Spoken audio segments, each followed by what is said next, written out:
साथियों नमस्कार, मैं Manoj Vishwakarma, social activist, artist, scientist. साथियों आज 1 जनवरी 2026 का दिन है। अलवर डिस्ट्रिक्ट में हम भरथरी महाराज जी के धाम की तरफ जा रहे हैं। सुबह धुंध बहुत ज़्यादा थी, हम सुबह लगभग यहाँ 8 बजे करीब पहुँच गए। तो साथियों ये जो भरथरी धाम है, नाथ संप्रदाय जोगी समाज जिसको बोलते हैं, यानी उनका हेड ऑफिस, हेडक्वार्टर कह सकते हैं। तो जोगी समाज के जितने भी लोग हैं वो यहाँ अपने कुल देवता को मनाने के लिए यहाँ पर आते हैं। लोग जने आते हैं, उनके परिवार में कोई भी खुशी गम का मौका होता है वो यहाँ पर आते ही आते हैं। और उसके अलावा हमारे आप जैसे जिनकी आस्था वो आते हैं, जिनको लगाव है पशु पक्षियों से, प्रकृति से जिनको लगाव है वो यहाँ घूमने आते हैं। क्योंकि ये सृष्टा का बहुत घना जंगल है, लगभग 40 से 50 किलोमीटर में है, बहुत घनी पहाड़ियाँ, तो पॉल्यूशन यहाँ बहुत कम है। और जिनको सुकून चाहिए, दिल्ली के नज़दीक है, दिल्ली से ज़्यादा दूर नहीं है, तो जिनको दिल्ली के नज़दीक सुकून चाहिए, गुंडा बदमाशी नहीं है, शराफत है यहाँ पर, जो प्रकृति के प्रेमी हैं, जो प्रकृति के शांति का आनंद लेना चाहते हैं वो यहाँ पर आते हैं। तो आपको भी अगर कभी पॉल्यूशन से दूर प्रकृति का आनंद लेना तो यहाँ पर आएँ, यहाँ के लोगों को सेवा वो करें। और यहाँ पर किसी तरह की गुंडागर्दी नहीं, आराम से शांत इलाका आप होते मिल रहे हैं, आप उसको एंजॉय करें। बस यहाँ पर ये कि थोड़ा सा सावधानी रखने की जरूरत है। जंगली जो जानवर होते हैं वो कई बार रात को आए थे, तो उसके लिए आपको थोड़ी सी सेफ्टी रखनी पड़ेगी, इतना ध्यान रखना। और उसके बाद दिन में आपके साथ बहुत सारे लोग आते हैं, चीज़ें खिलाते हैं। यहाँ के आप कोई थाली लेके जा रहे हो तो बंदर और लंगूर आपको कुछ नहीं कहेंगे, सिर्फ उनको खाने की चीज़ दे दो, उनको कोई दिक्कत नहीं। तो वो खाने पीने की चीज़ लाओ, उनको दे दो, उनको खाने पीने की चीज़ दो, मतलब वो आपको कुछ भी नहीं कहेंगे। लोग आते हैं, देखे जाते हैं, तो आस्था है ना कि वो वहाँ पर मेरे वाले टाइम पे आएगा ही नहीं। आज हम सिस्का में घूम रहे हैं, तो आपको मैं दिखाना चाह रहा था, ये जो हमने दिखाया था सिस्का के अंदर पांडुपोल के वहाँ से पानी आता है। एक दूसरा सोर्स है जो भरथरी धाम से आता है, वो दोनों पानी मिलकर ये आगे जाके नदी बनती है। आगे वो नट का 12 एक पहाड़ी है सामने, और ये नदी बन जाती है। और ये 12 महीने चलती है नदी। राजस्थान में ऐसी बहुत कम नदी है जो 12 महीने चलती है। अब यहाँ ये गांव है, अब ये पानी इस समय तो थोड़ा कम है, लेकिन गांव के लोगों को जब पानी थोड़ा ज़्यादा हो जाता है तो उनको काफ़ी दिक्कतें होती है। तो यहाँ पर अगर कोई पुल बन जाए तो लोगों को बहुत बड़ी राहत मिल सकती है। ये सारा आप देख सकते हैं, ये 12 महीने चलने वाली नदी है। वो देखो वो लेडीज, उनको ये पार करनी है। अब गांव वालों को देखो कितनी मुसीबत का सामना करना पड़ता है। अब छोटा बच्चा भी उनके साथ, तो अब गांव वालों को तो बेचारों को रास्ता ही पार करना है, दिक्कत होती है। अरे आज हम आपकी मुलाकात भी करवाते हैं इनसे।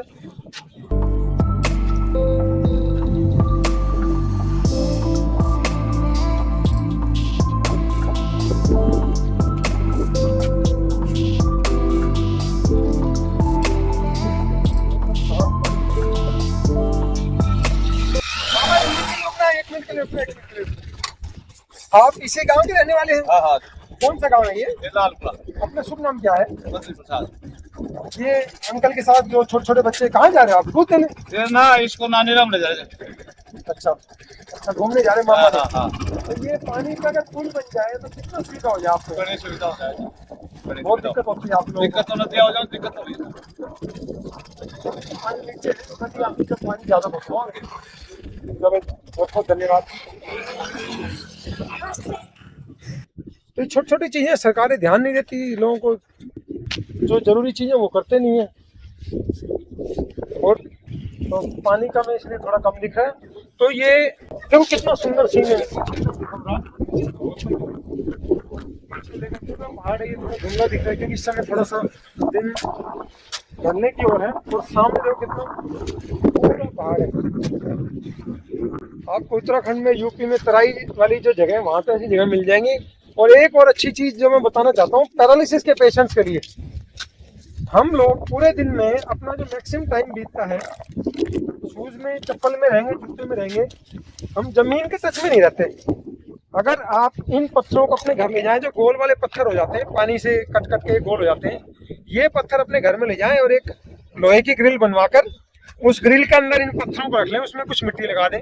और उस पत्थर का जो आपने मिट्टी में बना के डलाया, वो सांचा सा, क्योंकि घरों में तो टाइल होगी, छोटे छोटे फ्लैट, उनमें जगह तो होती नहीं है पार्क की, वहाँ पर अगर आप 15 मिनट नंगे पैर घूमें तो आपको कि कभी भी हार्ट स्ट्रोक की बीमारी, कोमा, क्लोट, ब्रेन हेमरेज की प्रॉब्लम नहीं होगी। क्योंकि ये नेचुरल जो हमारा कुदरत ने सिस्टम बनाया है, जब हम जमीन के टच में रहते हैं 15 मिनट तो इलेक्ट्रॉन का ट्रांसफर हमारी बॉडी से होता है, नेगेटिव एनर्जी निकलती है, पॉजिटिव एनर्जी मिलती है। ये अगर आप 15 मिनट निभा लें तो भाई साहब आपको कभी कोई दवाई नहीं खानी पड़ेगी, कभी ब्रेन हेमरेज कोमा क्लॉट की प्रॉब्लम नहीं होगी। ये समस्या आजकल बहुत बड़ी है। तो छोटा सा नेचुरल समाधान है, कहीं भी किसी नदी से पोल पत्थर ले और अपने घर में एक सांचा सा बनवा के मिट्टी में डाल के इसको बना लो। ये बड़ा आसान सा जुगाड़ है, बड़ा सिंपल जुगाड़ है। लोग 15-15 हजार की दवाइयाँ खा रहे हैं और हॉस्पिटल में तो पता ही है 5-10 लाख का तो कोई हिसाब तो है ही नहीं। तो ये चीजें आपको बहुत मदद करेंगी। तो मुझे दिख गए पत्थर, ये नदी दिख गई, तो बड़ा अच्छा यहाँ का माहौल है और इतनी ठंडी ठंडी हवा चल रही है। आपको हमने दिखाया, बतख भी दिख रही थी यहाँ पर। नंगे पैर नहीं घूम पा रहा था, वैसे तो घूमने जाता था, तो आज मैं नंगे पैर घूमा जमीन में और कंक्रीटली जमीन में घूमा, मुझे बड़ा अच्छा लगा और आज मुझे नींद बढ़िया आएगी और पैरों में अच्छा एहसास हो रहा है। जो होता है ना, नर्व पॉइंट सारे दबते हैं जब नंगे पैर चलते हो, छोटे छोटे पत्थर से होते हैं, चुभती है जमीन, बड़ा अच्छा लगता है। तो साथियों, अगर आपको स्वस्थ रहना है, बीमारी से बचना है, हॉस्पिटल में अननेसेसरी अलग वसूली से बचना है, तो आप नंगे पैर 15 मिनट घूम दें। आपको कभी भी बीमारियां नहीं होंगी, आप खुश रहेंगे, स्वस्थ रहेंगे और जिंदगी को एंजॉय करेंगे। नहीं तो भाई साहब हॉस्पिटल वाले आपका गन्ने का रस निकाल के रस पी जाएंगे, गन्ने का छिलका बना देंगे और आपको पता है फिर आपकी क्या हालत होगी। तो साथ ही मैंने पीछे आपको दिखाया था जो पांडु पोल से और जो भरथरी गांव में वहां से जो पानी आ रहा है, ये नदी है, उससे थोड़ा आगे आगे यहाँ पर लक्ष्मी बारा ये एक मंदिर है।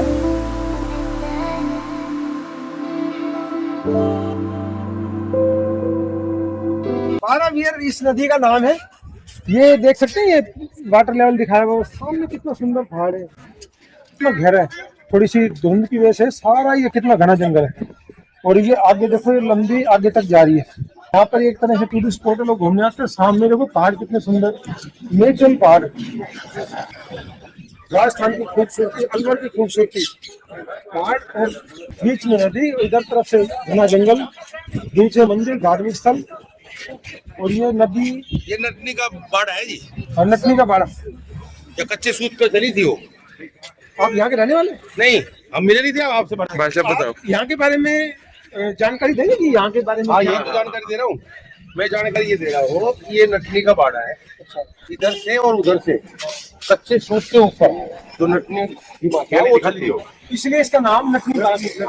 लड़के को लेकर चढ़ी थी, ठीक है। लड़के को लेके इधर गई, फिर वो आके नीचे जब बैठी, इतनी हाइट, तो फिर देखा इतनी हाइट पर से मैंने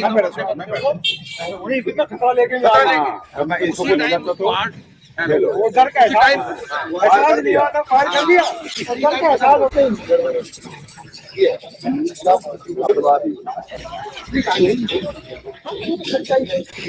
राजस्थान की खूबसूरती है, इसका इतिहास बताया और आज हमने आपको नदियां दिखाई, राजस्थान के जंगल दिखाए और ये आगे देखो, आगे तक जा रहा है। इसमें पानी को स्टोर करने के लिए इन्होंने सारा पत्थर का बनाया, आप इधर देख सकते हैं।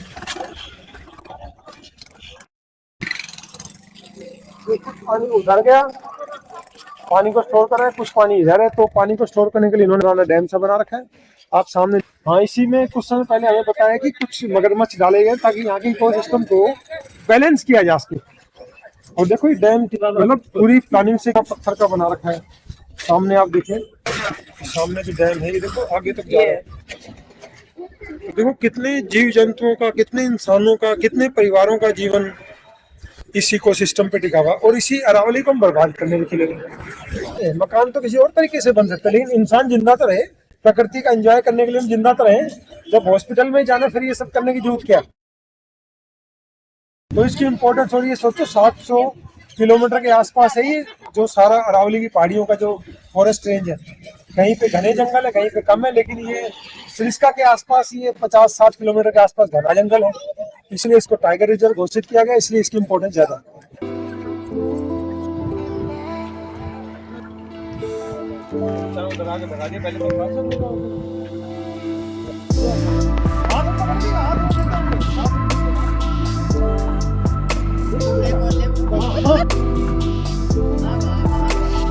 आगे राम जी की सेना आ गई।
अपनी तोड़ियो भाई साहब, बड़ी में तो दो तीन टुकड़े कर रहा हूँ। दो तीन ना और भी छोटी, इतनी छोटी है। काफी राजस्थान की खूबसूरती है, इसका इतिहास बताया और आज हमने आपको नदियां दिखाई, राजस्थान के जंगल दिखाए और ये आज हमने बड़ा एंजॉय किया।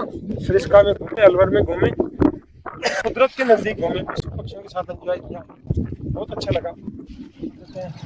आपको हमारा अभी भंडारा लगा हुआ था, हमने भंडारे में स्वादिष्ट चूरमा खाया, दाल बाटी खाई, एक दाल का खाया, बहुत मज़ा, राजस्थानी ट्रेडिशनल खाना खाया, मज़ा आ गया, बहुत खुश हो गई। तो उस खाने को खा के बड़ा मज़ा आया। तो साथियों, आपको कोई भी नई जानकारी चाहिए तो आप हमें कमेंट सेक्शन में बताएं, ताकि हम जैसी आपकी चाहत हो उस तरह के हम वीडियो बना सकें। आपको हमारा वीडियो अच्छा लगता है इसको लाइक करें, कमेंट करें, सब्सक्राइब करें। आपको हमारे वीडियो में कोई कमी लगती है, इंप्रूवमेंट लगता है, सजेशन लगता है, आप हमें कमेंट सेक्शन में जाकर जरूर बताएं, ताकि भविष्य में हम जो भी जानकारी लेकर आपको बेहतर से बेहतर जानकारी दे सकें। धन्यवाद, जय।